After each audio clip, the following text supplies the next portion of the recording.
प्रेरणादायी व सुबोध जीवन जगण्यासाठी माझे चॅनल सरळ जीवनधारा सबस्क्राईब करा. मी आपणास आज्ञा आणि आदेश यावर माहिती देणार आहे, ती पहा. तर आपल्या शाळेमध्ये असताना आमच्या शाळेला, मराठी शाळेला लागून हायस्कूल होतं आणि अशी म्हणजे ही मराठी शाळा ही हायस्कूल जोडून होतं. आणि मग अशी एक प्रवेशद्वार होतं, तिथून अशी सारखी जा-ये व्हायची. 2 शाळा भरते, गर्दी असतेच म्हणून प्रवेशद्वाराजवळ असा सगळा तो रस्ता मोकळा असायला, असं तसे.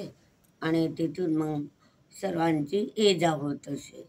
एक दिवस काय झालं, एका मुलानं त्याची गाडी आणली आणि ती गाडी त्या प्रवेशद्वाराजवळच अशी आडवी लावून दिली. आता ती गाडी आडवी लावली, ही चूक होती त्याची, खूप घोर चूक होती. आणि मग जेव्हा त्या येणाऱ्या जाणाऱ्यांना अडचण होत होती, तेव्हा त्यांनी पिऊनजवळ तक्रार केली की ही गाडी कोणाची आहे, उचलायला लावा.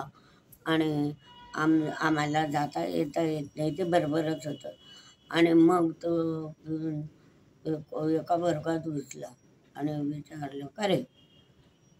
मोठा जोरात ओरडला त्याच्यावर, ही गाडी कोणाची आहे? मग त्या गाडीवाल्यानं हात वर केला, तुझी आहे म्हणे. मग तुला कळत नाही का की त्या प्रवेशद्वाराजवळ गाडी आडवी लावली, आत्ताच्या आता उठ आणि ते गाडी त्या प्रवेशद्वाराजवळून बाजूला लावून दे, नाहीतर मी म्हणे साखळी बांधतो आणि तुझी गाडी ओढत ओढत बाहेर फेकून देतो. अशा प्रकारे वर्गात इतक्या मुलांसमोर तो बोलला. मग त्या मुलाचा संताप झाला, हा पिऊन माझी गाडी फेकतो म्हणजे असंही मुलांना वाटतं. आणि मग त्या मुलाचा संताप अनावर झाला. तेव्हा तो गुपचूप बसला, खाली मान घालून घेतली, मला हो म्हटलं की मी लावतो बाजूला. आणि मग त्याचा संताप खूप अनावर झाला होता. त्यानं तर गाडी बाजूलाच करून घेतली.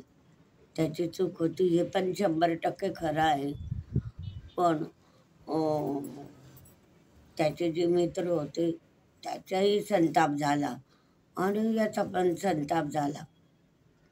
आणि मग दुसऱ्या दिवसापासून त्या पिऊनला हे ते कारणानं इतका त्रास देऊ लागले की त्याला तिथे नोकरी करणे मुश्किल झालं.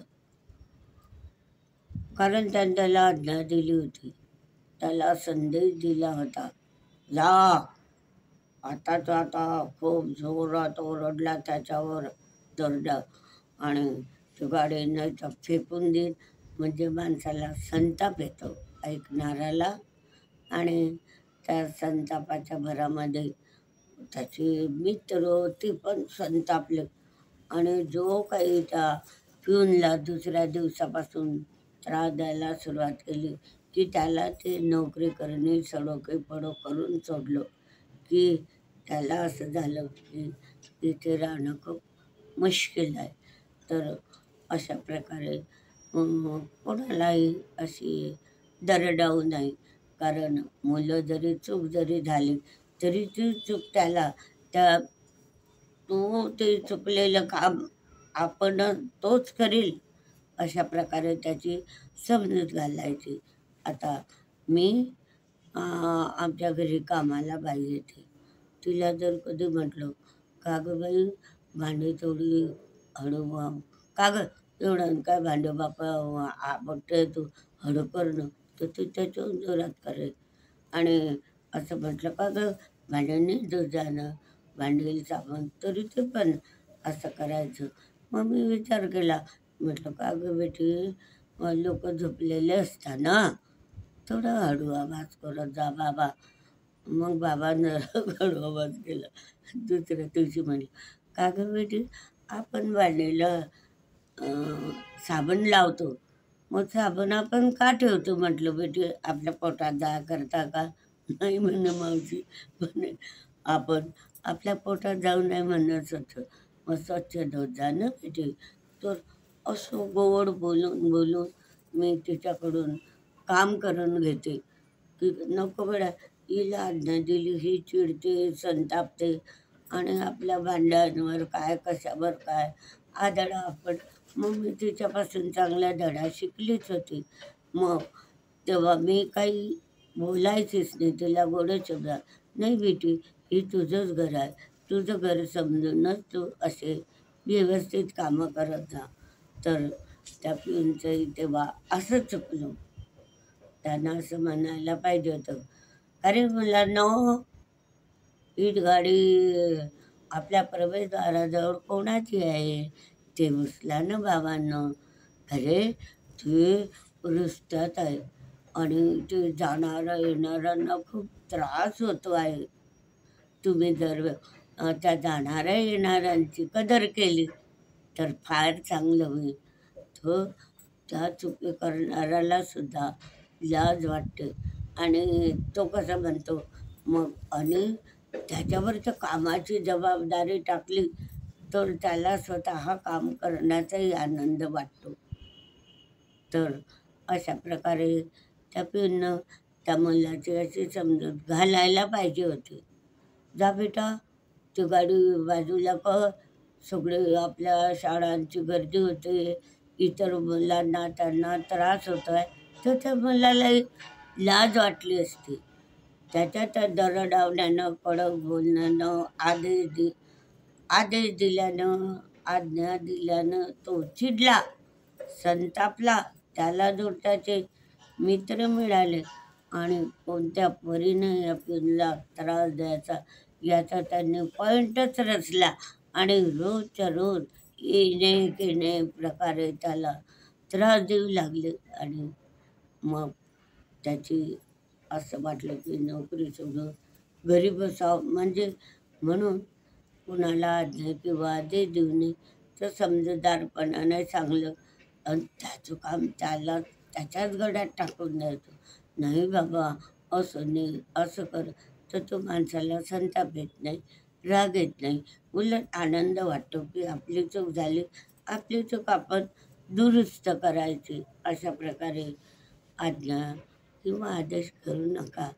कोणालाही चूक झाली ते आपण मान्यच करायचं, तो पण मान्यच करीन.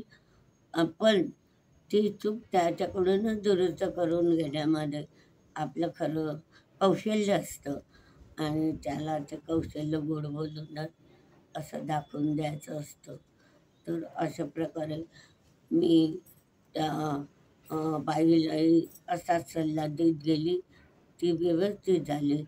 तर त्या नाही त्या मुलाला असा सल्ला दिला असता तर तो सुद्धा व्यवस्थित त्यानं उठला असता तेव्हाच आणि मान खाली घालून त्याची गाडी बाजूला गेली असती. कोणाला आज्ञा आणि आदेश देणं म्हणजे खूप वाईट असतं. संताप होतो. समोरच्या व्यक्तीचे ऐकून घेण्याची प्रवृत्ती नसते तर त्याचा संताप होतो. म्हणून कुणाला आज्ञा किंवा संदेश देण्यापेक्षा गोड शब्दातच झालेली चूक त्याला दुरुस्त करायला लावायची, असं माझं स्वतःचं मत आहे. तर अशा प्रकारे त्या पिनला सडकीपडक करून सोडला आहे आणि त्याला नोकरी करण्यासुद्धा खूप मुश्किल झालं आहे. अशा प्रकारे तुम्हीसुद्धा हा व्हिडिओ पाहून कोणाला आदेश न करता होता चुका, आपल्याकडूनही चुका होता, तो समजूतदारपणाने सांगायचं आणि त्याच्याकडूनच ते काम गोड बोलून करून घ्यायचं आणि आपल्या मार्गाला लागायचं. हा व्हिडिओ अवश्य पहा. आज्ञा आणि संदेश हा व्हिडिओ अवश्य पहा. लाईक शेअर करा.